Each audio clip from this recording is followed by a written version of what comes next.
Hi, this is Roger. Thanks for dropping by. I thought I'd dry run my new startup to my videos. I got bored yesterday afternoon and I needed to play with something, so I had to play with my my base for my videos. So the start, and I changed the words on the end bit, but you probably won't notice. You probably skip out of that anyway. Also yesterday afternoon, because I was bored and wanted to play, I had a look at the Creator Studio, the YouTube place for creators, those who make the videos, and had a go at a couple of their sort of courses, which is suggestions for ways you might improve your channel or make it more visible or things like that. And there was a lot of emphasis put on the thumbnail. Because if you're watching somebody else's channel, you get a list of suggestions either down the right hand side if you're on a computer, or probably underneath on a mobile app or something, but they're suggestions, and the algorithm that puts those suggestions up there is incredibly complex, quite honestly. But having something that looks quite attractive at that point encourages people to go and have a look. And then they might stay and subscribe and stuff like that. Mr. Nosy's in here. Got to get in on the act. So I had a play anyway, and I thought, as the channel's mainly about orchids, my thumbnail has no orchids on it. So I thought I'll chuck some pictures on, see how that works. I was going to change the music as well, but I didn't find anything that was like short and sweet that was better than what I had. And even though it's not the best little startup jingle, it's been there for quite a while and nobody's ever objected to it, so I left that for now. I may play with it. Quite honestly, I like my end tune better than my start tune, the one that nobody ever listens to. Anyway, so that's fiddled around with the new look. It's only the start, the content in between the start and the end is just me rabbiting on with the video camera in my hand, as normal. Obviously at some point in a video, I can't remember which one, but recently I was talking about a couple of dendrobiums that are just not doing well. And a viewer pointed me at Anna Maria's channel, Miracle Orchids, because she's had a problem recently with a dendrobium specifically, a nobile type. And it's a horrible thing called Erwinia, which is a soft rot that often affects the base of leaves, the base of the plants. It can get in the root system, and it will take the plant down, sometimes very quickly. Most rots that you get in orchids are fast acting. Bacterial infections work fast. Like in a place like this where, I don't pick every plant up every day for obvious reasons. I'd be here all day every day. But they can take a hold while you're not looking, and the next time you look it's too late. And quite honestly, if they've got quite visible signs on a plant, you've got to take all of those infected parts off, and sometimes that will leave you with nothing. So it's still taking the plant down even though you found it. So a lot of the rots that you get, the bacterial infections, just take the plant down. I've had some in the past and noticed it quick enough to rescue at least part of the plant. And most of those that's happened to are now growing on. So, it can be caught in time. But it's the sort of thing like if you were away on vacation, you'd come back and one of your plants has melted. It can take quite a hold. But I thought I'd have a quick look at those two on the grounds that I've just watched that video about this particular type of infection and its signs, its effects and things, to sort of analyse whether it could be what's wrong with my two dendrobiums. I don't personally think it is, but there is something wrong with them. And another thing that those creator courses actually said, is engaging with your audience, giving them suggestions of other things to go and watch. I don't tend to do too much of that. That's why I stopped doing those end screens, because they're fiddly. You've got to do them. You can leave YouTube to make suggestions if you like, and you just allocate a space in the last part of your video, and YouTube will stick something in there at random. And I found that what it chose at random was not necessarily relevant to the video that you just watched. So I stopped doing them. They're a bit of a pain. I might go back to doing them now and again. It's the sort of thing like if I was doing a video about specifically, say, dendrobiums, I could put a link at the end of the video to two other videos about dendrobiums. In other words, like follow-ons, going back to look at older ones. So I may do it now and again, but it is a bit fiddly. Anyway, the two in question is this antelope type, which is Black Antelope, never bloomed for me, and my Dendrobium harveyanum. Yeah, now both of these are not right. The harveyanum has been in a bad way for some time, and it hasn't got any worse, and there is no rot at the base. Now, although this thing's strapped, so if one of these canes was rotting off at the base, it wouldn't be able to fall over if it tried, but it hasn't lost any leaves for some time. It's been in this state for a long time. I mean, I am patiently waiting, hopefully, for it to start some new growths, but it hasn't done it yet.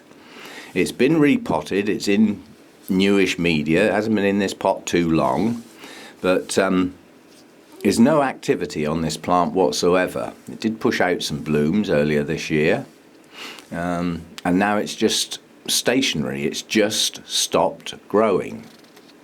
Some of the older leaves have got markings on them. The canes are a bit desiccated.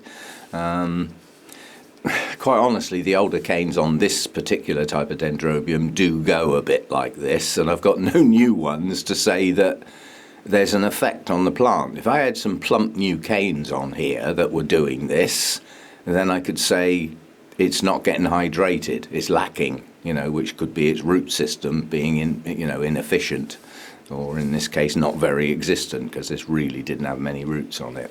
So that's one. This one is an anomaly.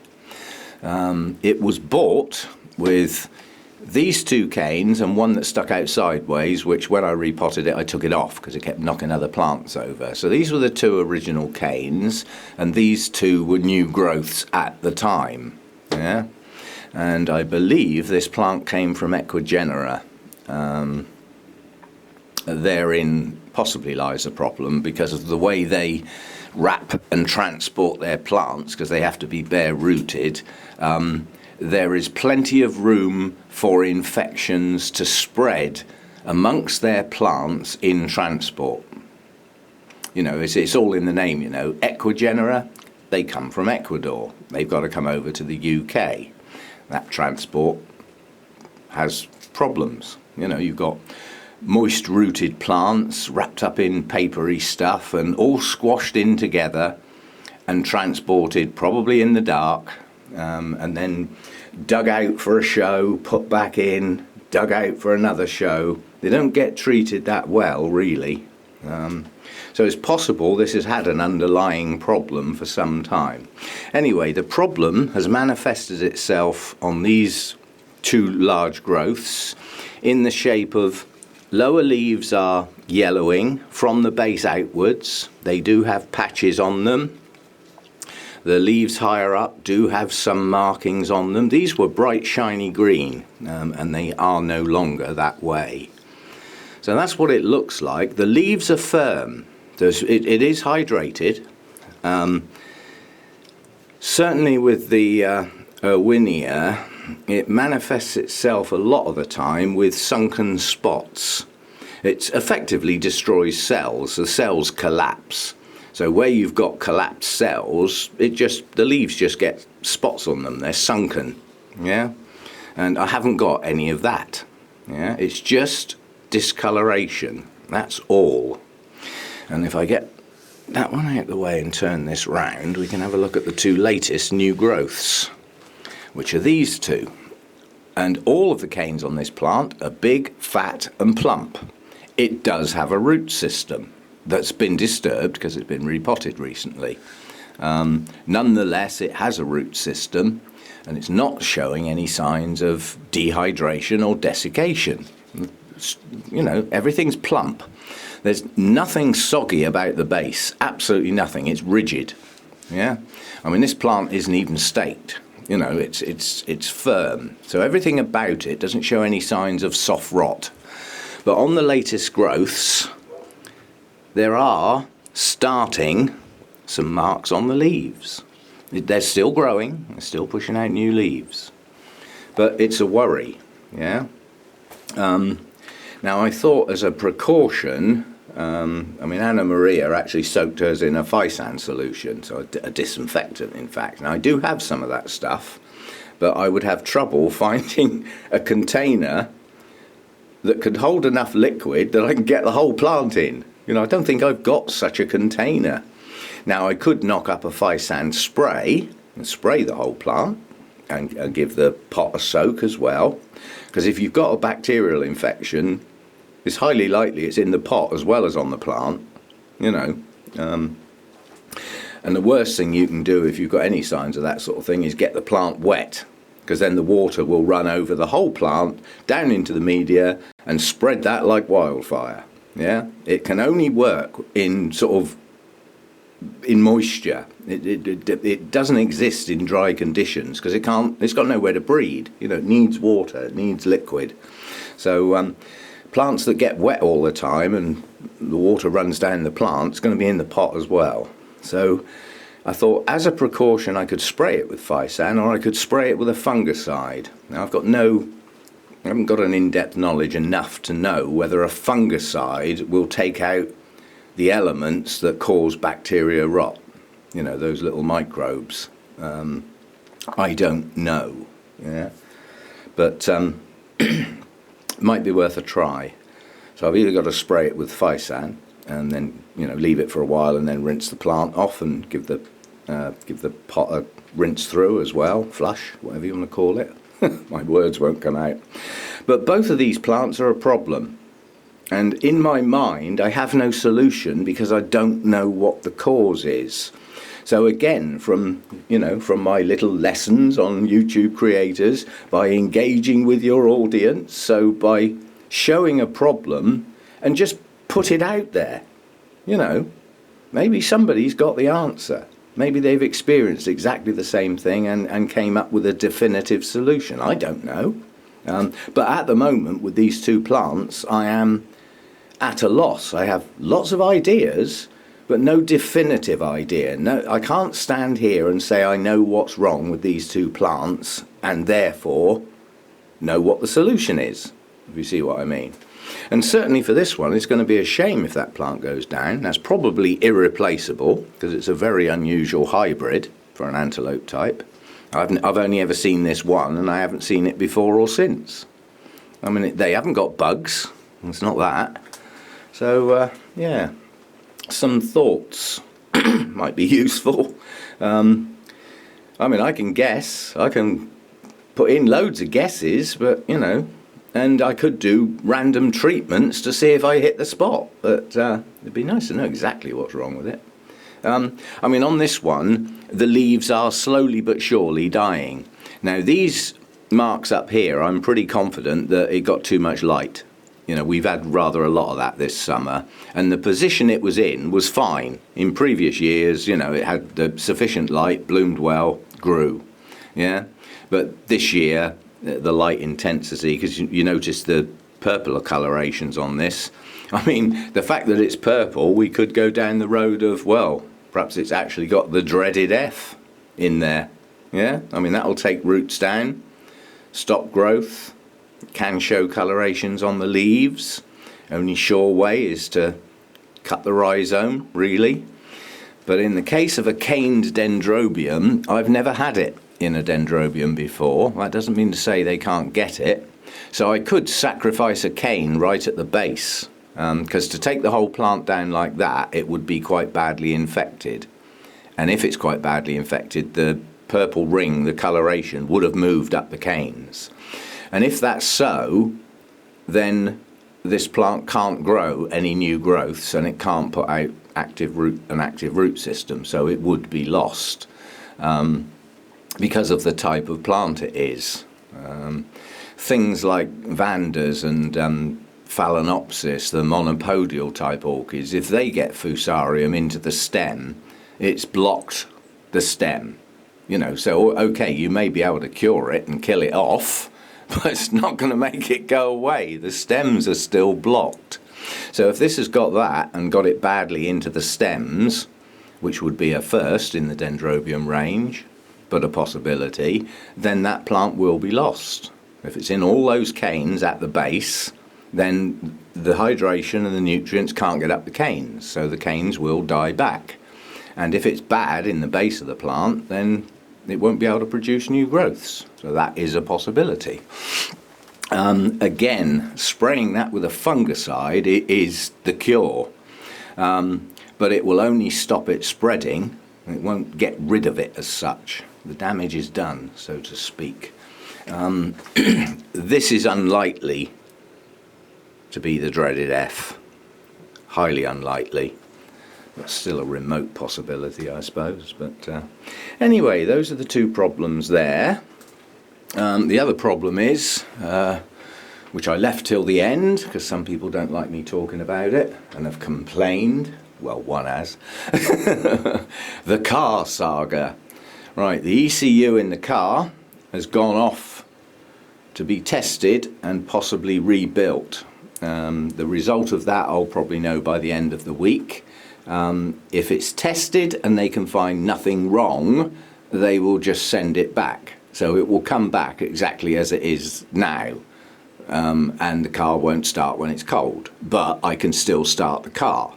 So I can still use that car to go round and find another one and deal with it. Yeah.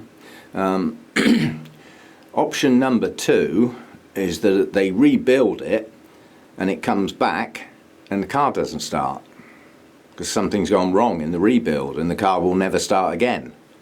Yeah. In other words, they mess it up. And yeah, okay, I can have a go at them about it, but I still don't have a working car. Yeah, so we shall wait and see, but I think that's about one of the most nerve-wracking things I've ever done. Because if that ECU comes back and the car won't start at all, whether it's warmed up or otherwise, if the car physically won't start, I'm stuck.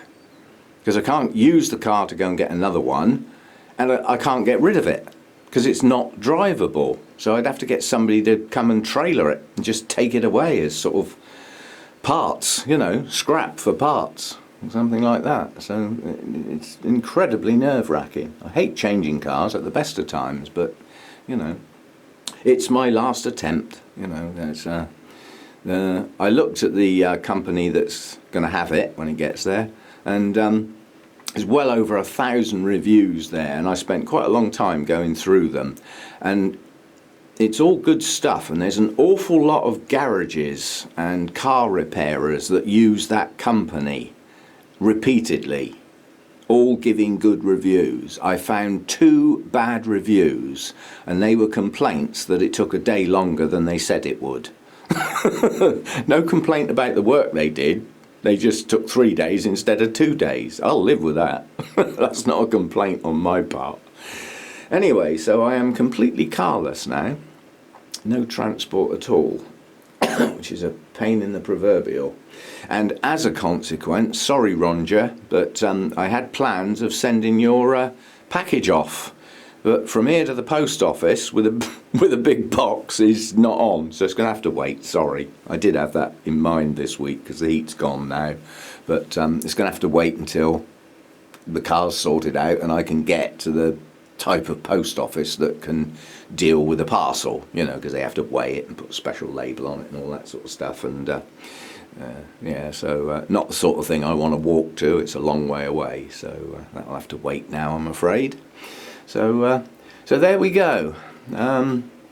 Thoughts on these 2 dendrobiums would be useful. This one will be difficult, but I'm now going to take that out in the kitchen. I'm going to snip the base of one of those canes cleanly, see if we've got any pretty colours in there. And if we have, looking at the fact that every single cane is not growing, is not good, the chances are that will have to be scrapped as well, along with the car possibly. This one I don't know. I really don't know. Growing at a rate of knots like it does, I mean, my feed that I use, the MSU fertilizer, is a balanced feed. So for some plants, it's absolutely perfect. But for ones that grow at incredibly rapid rates, it could be a bit short on the old nitrogen, which will show some signs. And it's constantly, I mean, these are large canes to grow in what is a short season in the UK. So it could be that. But as I said, it's not showing any signs of desiccation at all. It's just discoloration, but... and it's difficult to tell if it's getting any worse, if you see what I mean. But I think it is. And the fact now that there are some very light but signs that it may be on the new canes too. So that's going to be a difficult one. But if you're going to have a large collection of orchids, you must expect some losses. That's life, that's the way it goes. The other thing I wanted to mention is chatting to Lynn, who's the chairman at the Wessex. She grows an awful lot of Neofinetias. She's got quite a large collection now. And I mentioned about potting my two up properly in the traditional manner. And she said, have you got the little mesh pots to make the dome shape to wrap your moss and the roots round? I said, no, I haven't. That's what's stopping me doing it. She said, I got loads of them. I'll bring you a couple. You've only got 2 plants, haven't you? I said, yeah. So apparently I may be getting the little, they're little tiny mesh pots, and you turn them upside down and put some moss round them and then spread the roots over them, and then effectively the plant grows on a mound of moss. With just the bottom stuck in a pot. So I'd like to have a go at that. They do need repotting, but I shall remind Lynn before I see her next time to bring those along, and then we'll have a go at that. That'll make an interesting video. I haven't got really the absolute proper sphagnum moss to do it, because you need the really long strand stuff. The idea is that you wrap those long strands around the outside of the roots, making the mound.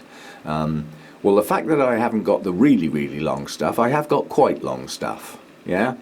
And I would probably secure that with some fishing line anyway, so the fact that I haven't got the really, really long strands won't matter that much. I can still have a go at doing that properly. So we'll have a go at that down the line. That's not, don't hold your breath, because I'm not going to get those little mesh pots for some time. Right, okay, I'll leave it at that for today. I've got quite a few things to do today, but I'm not going anywhere, not without a car. So see you next time, and thanks for dropping by. When I did my the last video where I went round and had a look at what's in bloom, I don't mean my everything in bloom on the 8th, but just what generally is. I think it was in the Sunday morning chat. I was just talking about, for such a greenhouse full of plants at Alan's place, there were very few blooms, so I felt a bit lucky about the blooms I have got. And I completely forgot Dendrobium hercoglossum again. I practically have to duck to get under this plant because of where it is. I just keep forgetting it. And these are its last blooms for this year as well. There certainly won't be any more. Anyway, this has been a star performer for me over many years. So, just a late little flush.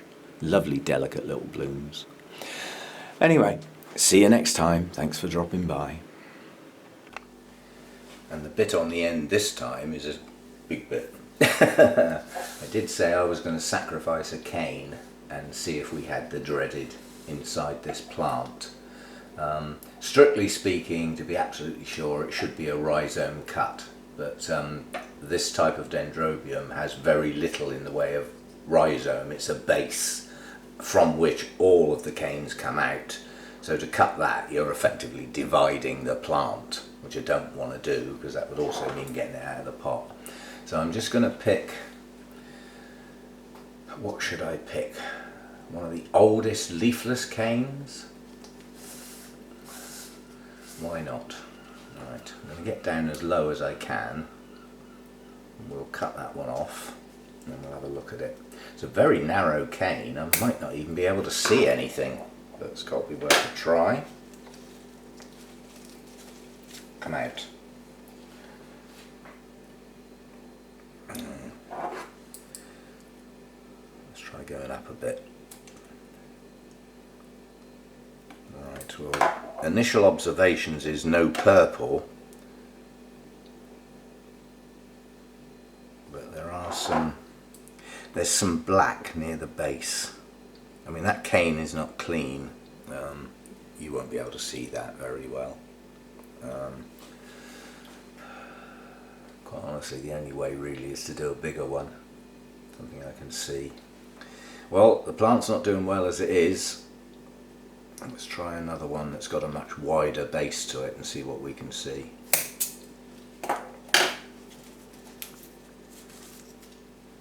That had quite a few leaves on that one. Right, okay, the evidence is there now. It's not Fusarium, but whatever it is has got in the cane. It's got a complete black ring around the outside of that cane. The centre is a pale colour. So some sort of rotting has got in the base of that plant. So we've probably lost it. Something's got in that plant from the base upwards. Well, the fact that it's probably lost, I'm going to do another one. The trouble is that was the largest, fattest one at the base. That one's quite large. I know it seems like I'm destroying the plant, but I think the plant's lost anyway. And the more I cut off, the more sure I am.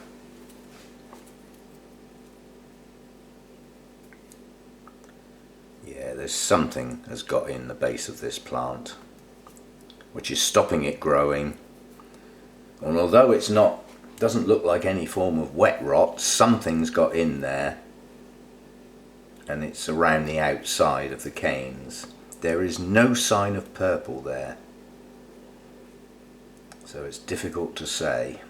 Very difficult. I've never had one that I can look at thoroughly and still not be able to see what exactly is wrong. I'm going to peel all the sheaths off because obviously they're discoloured. That cane doesn't look that bad. That one really doesn't look that bad. That one does. That's black around the edge of the cane. That's not the sheaths, that's actually part of the cane. And yet that one doesn't look too bad. Difficult to say what to do with that, quite honestly. Well, it's 3 canes less than it was before, so it's a much smaller plant now. I got a feeling when I actually potted this, it did actually split into 2. I got a feeling there is actually 2 separate plants there. This particular plant, if it is a separate plant, now only has 1 cane left. So it's not much of a plant anyway. But I mean, if you take the sheaths off the base of this plant, they are green. It's not like there's any black coming up discolouring the outside of the cane. So if this is 2 separate plants, I've got 1 plant over here with quite a few canes and this little bit.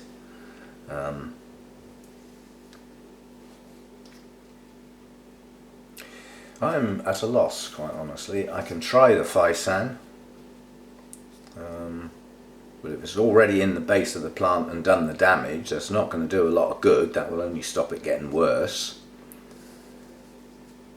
It's really difficult to say. But the base of that plant is not right. That I do know.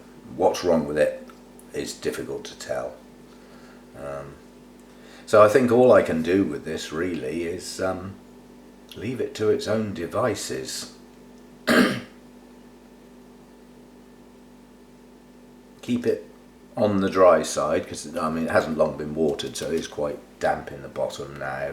So I think I'm going to let this dry off and keep it quite dry, and leave it to its own devices, and also keep it separate so it doesn't touch anything else and is watered separately if and when it gets some more water. It has been staying wet quite a long time on the grounds it's not growing, and to try and encourage the roots to branch and start to grow again, I did actually plant this in bark and moss to add a little bit more humidity in the base. But